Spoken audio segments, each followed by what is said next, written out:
This is Toon Talk Weekly, episode 215. This week, Brad and I head to our first year of college when we watch an episode of MTV's 2002 series, 3 South. So, have you given any thought to what you want to do with your life, son? Duh, you've heard my rhymes. I'm gonna be a rapper. It's my only ticket out of the suburbs. Yo, yo, yo!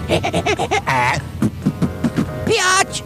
Show business is a tough business, you know. For every superstar who hits it big, like Billy Ocean, there's probably dozens who don't make it. You better not flunk out. I already rented your room to a boarder. I'll call you Pants Boy.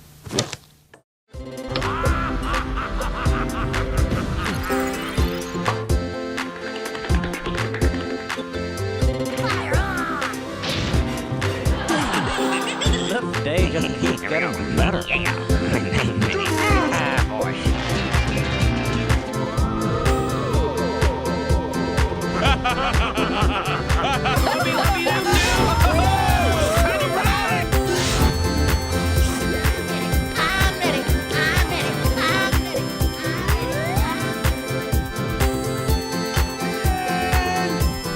Where is that kid?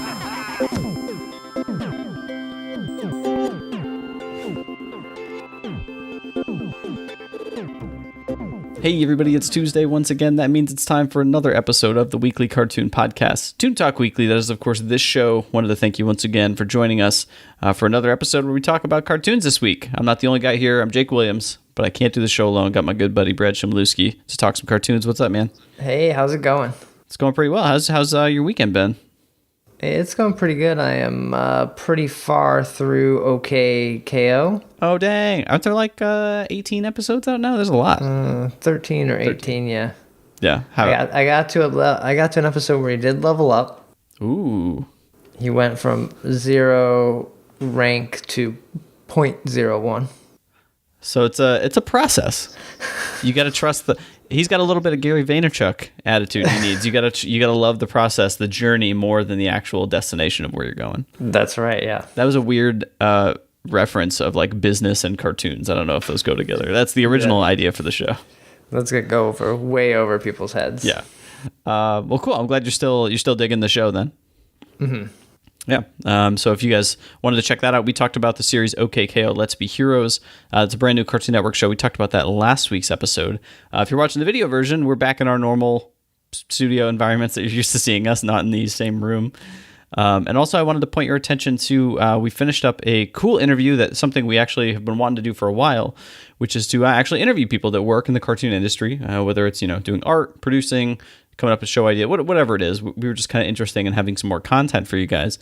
Yeah. And up on the feed, you should have it in your podcast feeds, whatever your favorite podcast app is, or you can find it on our SoundCloud, on our website. It's all over the place. We got to interview Rich Dannies, who's a Canadian animator, or rather artist, who does layout artists, backgrounds, and things like that. And I had a chance to sit down with him for about, I think it's over an hour episode. It's a pretty good chat. And man, he just opened right up. Like he wanted to talk about kind of his early days in cartoons and how that worked. You get to hear some of the cool pipeline and the new Welcome to the Wayne show, which, by the way, that show looks incredible. Like I watched the first episode of the new one and it's great.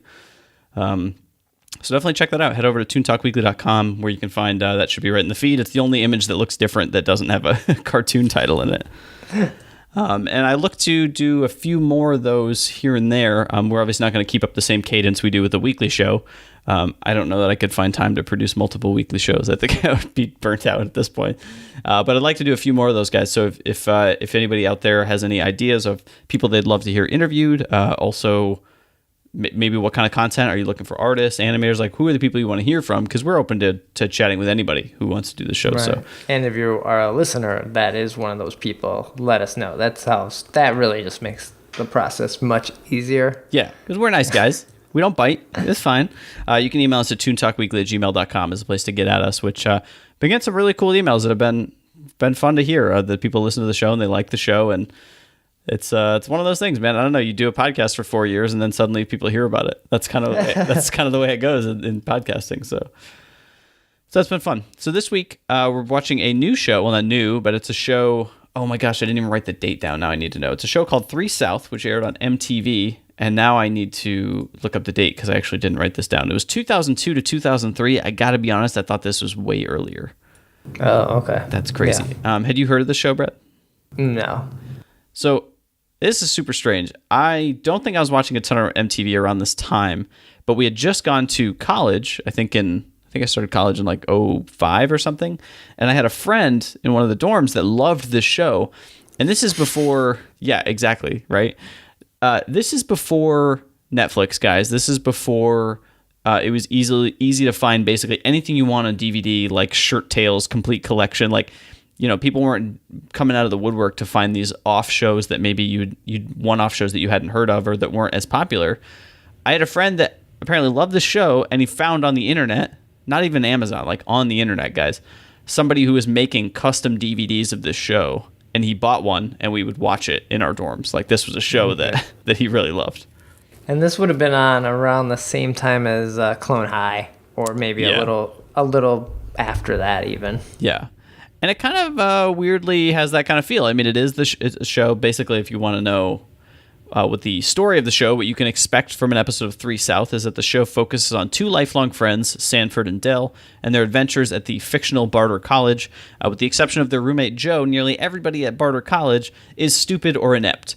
Yet, most episodes, even there are irresponsible or idiotic people around, usually Sanford and Dell are painted as the heroes of a situation where Joe, their intelligent roommate, is kind of the de facto villain of the series. Yeah, you know, classic MTV, you know, the dummy wins, right? Yeah, there's like a weird undertone not undertone, but like a feel of the show that just feels like it's dating itself a little bit. This is kind of not the content I think that gets very popular anymore. No, like, hey, you're pregnant and a teenager? Let's put you on TV. Oh, you you blow yourself up out of shopping carts? Let's put you on TV. We're MTV. You're painting a picture of where the bar is, and I don't see it being very high, Brett. Yeah, it's kind of interesting. The show also, it was created by Family Guy veterans writers Mark Hentemann and Steve Callaghan. It was based on a short film they had a few years before that. Hentemann actually we're familiar with because he made the show Bordertown, which was on Fox. This is a show we watched that was episode 182 of Toon Talk Weekly, if you guys want to check that one out. And you can see that it has a Family Guy Bordertown feel because the buildings look very similar. It's like, what? Whose house is that? That's someone's house. Like, in this first episode we watched, I was like, I think that almost looks like Family Guy's house. Like, yeah. It's both that, and it's also the pacing of the action of the show, right? Which is like you kind of like play some music, show a wide shot, maybe zoom in a little bit, and then cut into the room, like very sitcom style to the way the story is told. Yeah. The thing about 3 South, though, that you don't get with something like Family Guy, well, maybe modern Family Guy, maybe older Family Guy was like this, is fast pace. This show is very slow. It's a lot slower than I remember it, man. Yeah. You cut to like a scene, and it's kind of there. There's a bunch of one-liners, a bunch of dirty jokes, a bunch of crude jokes, and then next, like it's not very snappy. And it for some reason it has a pacing that reminds me a lot of Daria, which maybe I'm just connecting it with MTV or something like that. Yeah. I see. Oh, this is crazy. So I was actually looking up that Family Guy premiered in '99, but I think of modern Family Guy. I think Family Guy had 1 or 2 seasons before it got canceled or something, and then I got brought back. Was it? I'm pretty sure it got canceled like really early. No. Why am I not? Anyway, we're not talking about Family Guy. So I know American Dad did. Oh, okay. I thought I remember something about Family Guy being around for like 1 or 2 seasons, and then it being canceled because I had a friend that had like torrents of Family Guy episodes, and we watched those, and then they were bringing it back, and then it regained its popularity on Cartoon Network or something. But I could be wrong. But yeah, this show definitely has that kind of feel. It's like almost like the precursor of another idea or an offshoot idea that is literally just, what if we took these people, made them all idiots, and put them in college? Kind of what the show feels like, right? Yeah. 1 total season for 3 South, 13 episodes, and it was actually the only animated series produced by MTV, or produced for MTV, that was by Warner Brothers Animation, which is kind of interesting. So I think they helped put it out. Yeah, okay. So the main characters I think we're going to talk about today, of course, are Sanford, who's probably... I mean, Sanford and Dell are the main characters, but Sanford's the one I always think of. He's the bigger, fat, oafish, highly insensitive, loudmouth character. Again, they're not that intelligent, so the things he says, he thinks are appropriate. Like he just says to people, it's totally not okay. Yeah. We have Dell, who is similarly stupid to Sanford. However, I feel like he's way more reserved, he's quiet, and he's also more considerate of people. He kind of, in a weird way, looks out for people. He wants to make sure that he doesn't like step on anybody else's toes or anything like that. He's a respectable young man. And then we have their third roommate, who is Joe, who's the most intelligent student at Barder by far. It's actually mentioned in this episode that he's forced to attend Barder because it was his backup school because Harvard had already met its quota of white guys. Like they couldn't have any more white males, basically. Yeah. And his whole thing is he wants to be a doctor, which is interesting that the school is supposedly super stupid, but he went there and now he's still going to study and be a doctor somehow. The other character who is briefly in this episode, but I think he becomes a bigger character later, is Todd Wolfschmidt Mansternowitz is his full name, but he's the RA. He's the kid who talks kind of like this. Oh, not the kid that was mowing his dorm room. No, that guy's Ed Bickle. It's another hillbilly friend who lives there, so he's around. There's also what's his name? Sanford's sister is also at college. She's seen early on in the episode where she goes home for the summer and cleans up her act, and she's totally fine and feels better about herself. And now she just drinks and gets hit by cars a lot. That's kind of what her thing is in college. Yeah, like a Kenny kind of thing going on. But she keeps getting back up. She's a trooper. She can do it. It's fine. The other character is Felicity in this episode, who has an obsession with Dell and somehow came to the school and is basically his stalker, which is kind of fun. Excuse me. So we're going to talk about Season 1, Episode 1 of 3 South, the MTV show from 2002. And the episode is called College Material. I thought it was a decent place to start because it kind of introduces you to the world of Barder College, what to expect with the show. And to be fair, once you watch this episode, you know exactly what you're getting with the show. It doesn't get much different. It is still fun, but we'll talk about this episode today. So we begin with the episode with there's actually a great intro sequence. I didn't love the song. It's very much of the time, but the sequence is all these really cool images of like them growing up as best friends, Sanford and Dell, and kind of all these great pictures of them as kids and stuff like that. But what we get in this very first episode is, I'll say right off the bat, there's so much in this episode that very much reminds me of my college experience. And just they hit the nail on so many heads that like, hey, I totally understand what this is. For instance, the first scene of this episode is an elderly couple or something sitting on a porch, right? And they're talking about, I love Barterville. Like, this is a great town to live in, and the students are so nice. To which someone says, it's August. The students aren't here yet. And then, of course, they take over the town. They start doing donuts and like, the grass off the highway and stuff. And this coffee shop becomes a bong store. Oh, like, yeah. There's so much that the town just flips in a second. And swear to God, dude, that was my town. My college town was like... When the students were there were almost 15,000 people there. When school was out of session, like 3,000 people lived in that town. Okay. So I can't imagine how it'd be much different. You also got great shots of, hey, all the students are showing up. Let's do a student discount on the books, but the books are actually $80 more than they should have been. Yeah, wah. A lot of stuff like that was pretty great.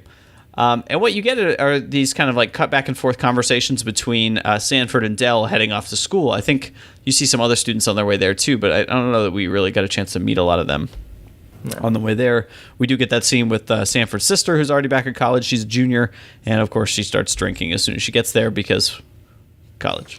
That's what you do.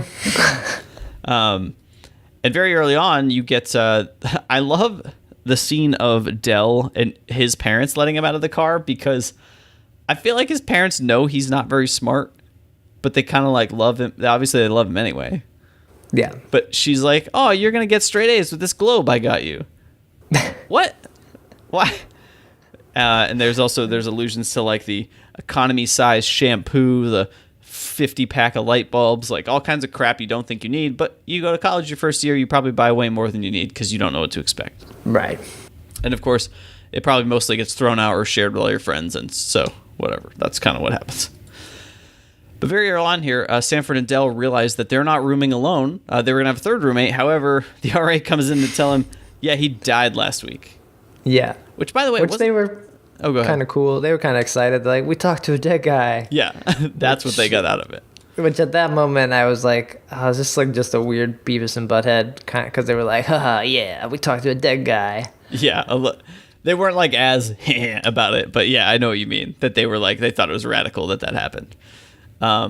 Also, I love the character designs of especially Sanford. I guess Dell's the same way. Everybody has gigantic noses in this show. Mm-hmm. It takes up like half of their face, which is great. But yeah, learning that their roommate was dead, they were super excited about it. But then they learn that they can do anything they want. Their parents left. You know, it's college, man. You can do whatever. I remember having this feeling my first year of college, right? I get dropped off. My parents were obviously, they were like, my mom was like crying. She was like, oh, my boy's off to college. It was so great. But as soon as they left, me and my buddy were sitting there and we're kind of like, just want to play Xbox, I guess. I don't know what we do. Like, we don't have to do anything for like a week.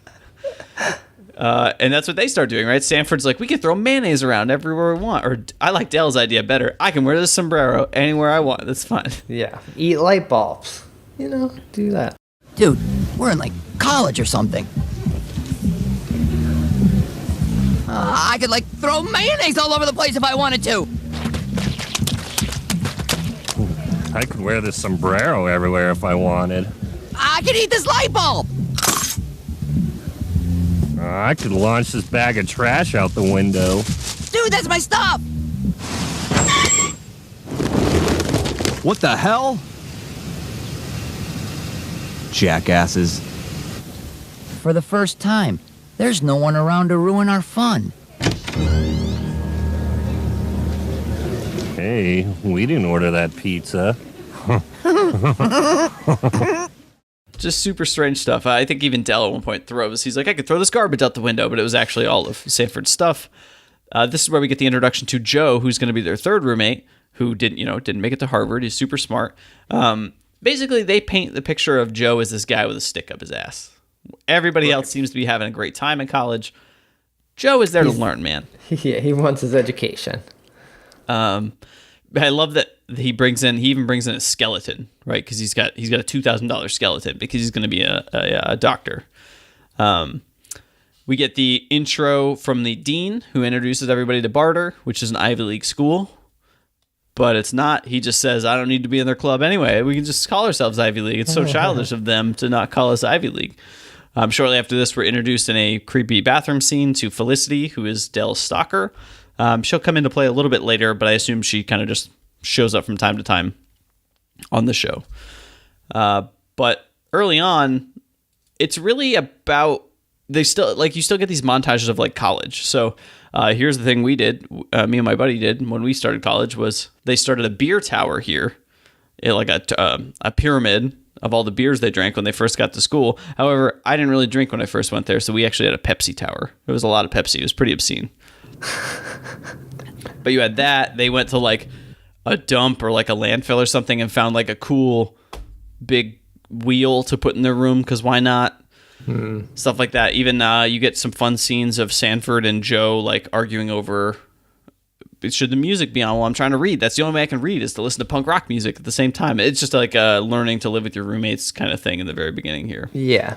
So we get those montages, and then we realize Sanford and Dell have not been to class for 3 weeks.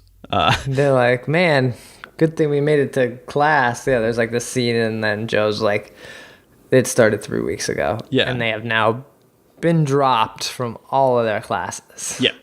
They even go in to their one way to last in college here at Barder is they go to the biology professor and Sanford pretends to be deaf, that I didn't hear you call our names for the last 3 weeks, but we've totally been here. So can we make sure we make it in the class? And then he learns there's actually going to be a test on Friday. And if you don't pass the test, you're not going to be going to Barder anymore. We're going to just flunk you out. Yeah. I wouldn't be surprised. I do remember a lot of recreation in college, especially in the early times because I was just taking basic classes. I bet this happens a lot, honestly. Just people get there and have fun and don't go to class. Yeah, that's why a college dropout rate is crazy. Yeah. Like, it's huge, especially in, like, I went to open admission school. It's like over 50% of kids don't make it past that first semester. It's a big transition, man, and I think they captured a lot of that, even though it is satirical and it's a comedy piece, obviously, but I think they capture a lot of the transition of, like, what do you do when suddenly you don't have your parents around and you have to just, like, do things, like be your own boss in a weird way. So he learns that if they do pass the test, they'll be able to stay. And the remainder of the episode focuses on both Joe trying to leave the room. He obviously can't be with these idiots anymore. He doesn't want to be there. As well as Sanford and Dell talking about the ways that they can possibly pass this test on Friday. One of which is they go past Ed, the hillbilly guy you mentioned earlier, who is mowing his carpet with a lawnmower in his room. They find out he has an A on like a biology quiz or something, and they become his friend and hang out with him for a week. And turns out he's on the baseball team, so they just gave him an A so he gets to play or whatever, or something like that. And so they wasted a week of what they could have been doing studying, instead trying to befriend this guy, drinking shampoo and other weird stuff like that. There's even a great scene where they're down on their luck. They're sitting in... there is some great writing in the show for as goofy and like lowbrow as it kind of can be. I love the scene in the bathroom where they're down on their luck and the janitor comes out and he's like, guys, it's not the end of the world if you can't pass this test. I used to pay this school $2,000 a year to come here and whatever, try to take classes. Well, now I'm the janitor. They pay me $2,000 a year. So who's getting the better end of the deal now? Yeah, I don't know. I thought that was great. That was pretty smart. You had the long faces, fellas. We got a test tomorrow. We're gonna flunk out of school. That's it. Relax. It's not the end of the world. It's not? Oh, no. Could be the best thing that ever happened to you. I used to pay $2,000 a year to come to this school way back when. Then I flunked out. Now they pay me $2,000 a year to come here. Who do you think got the last laugh there? Get stuff like that. There's even a funny side comment where Dell proposes, well, why don't we read the book? Like, to study for the test. And Sanford says, always trying to take the quick way out of things, huh? No, that's what you should have been doing. I also picture the scene of him studying, Brad, just being you, just having like a coffee pot next to your desk of whatever you're doing. Oh yeah. Let me just take a sip of my coffee right now. I'm glad you called it out, just in case people were listening to that sip. Yeah. It's only near the end of the episode here that they make a last-ditch effort to study. They do take the test. They get like a 40 and a 42, so clearly they failed. They start to pack up their stuff. It's not until Ed, the hillbilly from earlier, comes in and says, holy crap, I got a 15. By the way, you probably got a D because he grades on a curve. That's how Barder works. The lowest kid fails out. Everybody else passes, basically. And they're like, woo! So this sets you up for the rest of, they get to stay in college. Sanford at the end of the episode here does dance with the skeleton, who he calls Mr. Boner, always followed up by Get It, because he's a skeleton, right? Get it. That's pretty much what to expect from 3 South. A lot of crude humor of some new, very unintelligent students to college, and just about everybody else in the college is kind of the same as them. Like, everybody that goes here is clueless, including the faculty. In weird ways, I think looking at this today with like a 15-year kind of gap to it, man, I kind of side with Joe. I would be real annoyed with everybody. But anyway, Brad, I want to get your thoughts on the show 3 South. This is your first time viewing it too. Start with the style of the characters is pretty neat. I think that was kind of the most interesting part of it. Mm-hmm. Being basically dumbass college kids at a super white school, because there's nobody else but white people here too. That's pretty weird for MTV. And it is just like, it's not well written. It's kind of boring. It's a boring show. Yeah. It can be, that's what I was saying earlier, it can be a little bit slow. It's kind of interesting that it goes that way.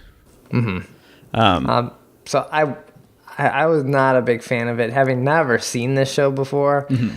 I had never even heard of it before. So it wasn't my pot of coffee. Nice callback. Cup of tea. I got you. Looking at this now, considering we've watched Bordertown more recently, you can say that this is the precursor to Bordertown. Of course, it takes place in college, but in Bordertown, you also get a family of very unintelligent seeming people. If I'm remembering the show correctly, but it was in a little bit obviously different situation. But it was a lot cleaner. It was a lot more modern. Obviously, it caught up kind of with the times because it is a newer show. And it also had a lot more Family Guy sensibility. So you can see this show kind of feels like the precursor to like where kind of a show like Family Guy or Bordertown or stuff like that ended up going.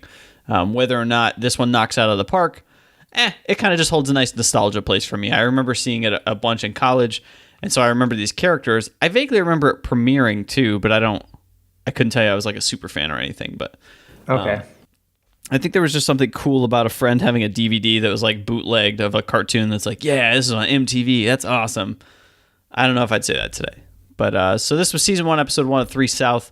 If you guys want to check it out, a handful of them seem to be just kind of like peppered all over YouTube. But I think being that it's a show that wasn't, as far as I can tell, hugely popular. I mean, dude, even the Wikipedia page is not very detailed for the show.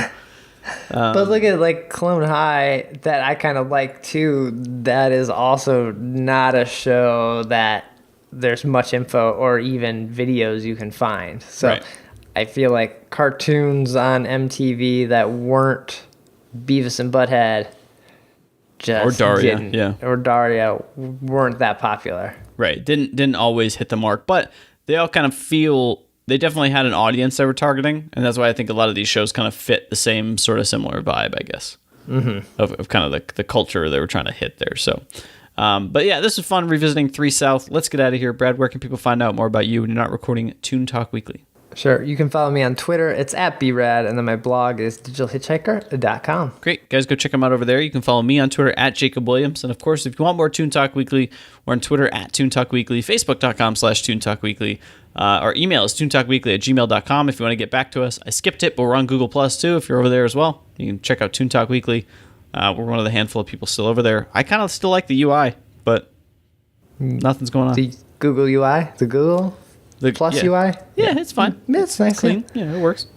We could have a whole show on like, yeah, it's okay. It's all right. Yeah, it's working. Yeah, it looks good. Like I see the stuff I want because that's because I'm one of the only people posting content. But yeah, guys, if you're over there, give us a +1 over there, over on the Plussers. We'll call it the Google Plussers. No, Plussers. If you're a plusser, if you're a Toon Talk Plusser, if you're a Plusser. Whew. And of course, toontalkweekly.com, the main hub for the show. If you guys want more episodes, all 15 episodes now are going to be over there. And of course, I still urge you guys, I mentioned at the top of the show, check out the interview I did with Rich Dannies, a layout artist up in Canada who worked on Beetlejuice, Cadillacs and Dinosaurs, which we talked about, which I got to revisit our podcast episode, which was pretty fun. We didn't talk too negatively about it. I think we actually got a kick out of it. And then also Welcome to the Wayne is a brand new show over on Nickelodeon that I think has 5 or 6 episodes out now, and that show's pretty entertaining, so I'm going to try to catch up on some of that too. But the interview is great. Check it out. We had done the original Welcome to the Wayne. Yeah, we did the mini-series that ended up being an entire episode. I actually think the creator, I can't remember, we were talking about how we were disappointed with the ending, but we liked the show or something, and his tweet to us was something like, oh, I'll try to disappoint you less next time, or something like that. He was just joking, but it was a good call out. I was glad somebody saw we talked about the show. And that took 4 years between the miniseries and the actual show. That's crazy. But you can see it's like night and day. The production is kind of crazy on the new one. Anyway, check out the interview. It's great. Rich had a lot to talk about, and I really had a good time talking about that. So that's going to do it for this week's show. I don't have another cartoon for next week. I kind of put all my time into putting an interview together, so I got to get my stuff together for next week. But we do have a cool recommendation from a listener that I got that I don't know if we'll do next week because I want to try to dive into a handful of episodes, but pretty soon. There's a cool show. We'll talk about it offline. I'm just teasing it for you guys now. Anyway. What? Yeah. I'm going to leave it at that. Yeah. There's something good coming. Be sure to tune in another time. I hope so. This show sounded really cool, so we want to share it with you guys. So that's going to do it for this week's episode of Toon Talk Weekly. Thank you guys and gals once again for joining us. We'll talk to you next week when we talk about another cartoon. Take care.